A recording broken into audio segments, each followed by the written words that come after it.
Bonjour, depuis quelques jours je suis tentée de toutes parts par les cookies aux pépites de chocolat.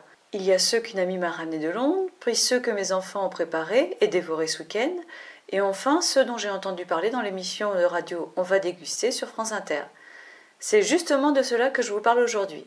Ça m'a intriguée car ils sont préparés à la poêle. Intéressant compte tenu du temps qu'il fait actuellement. Avec cette chaleur, je n'ai aucune envie de mettre mon four en marche. Pour un grand cookie, dans une poêle anti-adhésive de 28 cm de diamètre, j'ai fait fondre 50 g de beurre. Pendant ce temps, j'ai préparé les autres ingrédients. Un œuf, 75 g de sucre ou de cassonade claire, un peu d'arôme vanille, 125 g de farine, une cuillère à café de levure chimique et enfin la garniture. Dans une première version, j'ai mis 100 g de fruits secs et 2 cuillères à soupe de noix concassées. Dans la deuxième version, j'ai mis 100 g de pépites de chocolat pour un cookie très généreux comme celui-ci. Du coup, dans ma troisième version, j'en ai mis un peu moins pour un cookie plus raisonnable. J'ai fait aussi attention à ne mettre que les pépites assez grosses.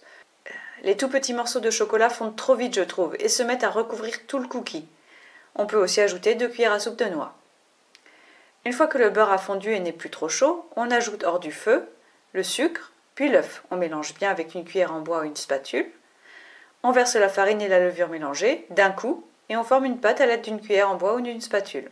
Comme la pâte s'est bien agglomérée, je l'ai mise sur le côté de la poêle pour graisser un peu cette dernière avant de la remettre sur le feu. J'ai étalé la pâte dans la poêle hors du feu, puis j'ai ajouté les pépites de chocolat dessus, en tassant un peu avec l'aide d'une feuille de cuisson. Dans un premier essai, j'avais mélangé les raisins secs et les noix à la pâte. Le problème, c'est que les raisins qui se trouvaient en dessous, en contact avec la poêle, ont brûlé. En plus, si on mélange la garniture à la pâte, celle-ci se fragilise et risque donc de se casser encore plus, c'est ce qui s'est passé dans ma première version. Voilà pourquoi j'ai ensuite décidé de laisser les pépites de chocolat sur le dessus uniquement.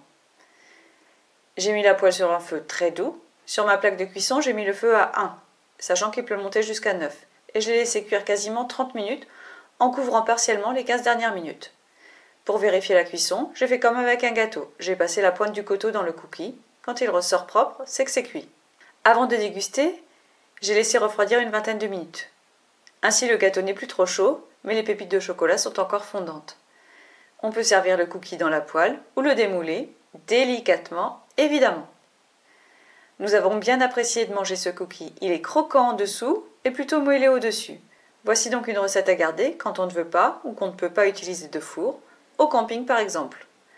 Pour résumer, et après mes 3 tentatives, voici les astuces qui ont bien fonctionné chez moi. Ne pas intégrer les pépites ou les raisins secs à la pâte, les mettre seulement sur le dessus de la pâte en les tassant un peu, cuire le cookie à feu très doux, ne pas retourner le cookie. Ma tentative de retournement a été une catastrophe. En laissant cuire doucement, on arrive à cuire tout le cookie et esthétiquement il est bien. Pour découvrir d'autres délicieux biscuits, cliquez sur cette liste de lecture. À bientôt!